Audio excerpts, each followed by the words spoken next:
Manariman ti panakipatumpal ti project support to parcelization of lands for individual titling ti Department of Agrarian Reform ang mga talo ti land tenure security para kadagiti agrarian reform beneficiaries kaspasan ti inclusive partnerships for agrarian reform communities.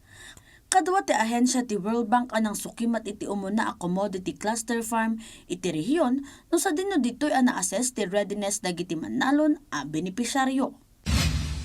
Iti Pangasinan, may taltalo ti panakipatumpal ti Market Code Ordinance iti manawag ang mga ikadang kadagiti na inkalintagan kan affordable a rental fees.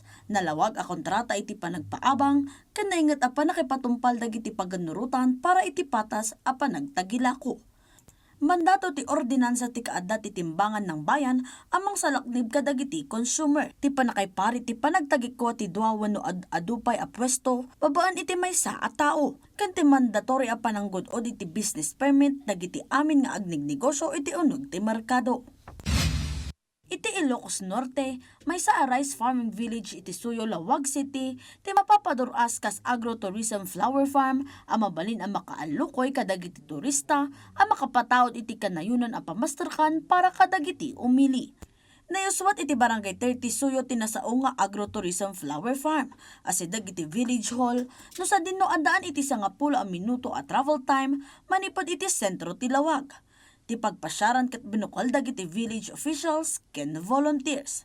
Jaya kadagiti bisita ti Pick and Pay para kadagiti in-season a prutas, kasi ti mulberry ken papaya.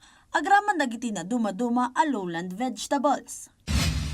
Itimot Ilocos Sur, personal ang minonitor ti gobernador ti probinsya ken mayor ti syudad ti Vigan, tinapasamak nga uram iti pasat ti barangay 1 idi Kalman.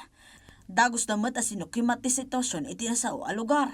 Ken pinarigta dagiti kamang ti BFP iti dagos a response operations amang isigurado iti safety, security ken panakaipaay iti immediate response para kadagiti naapektaran a residente. Dayan Monica Tukay para iti Pambansang TV, iti Baro a Pilipinas.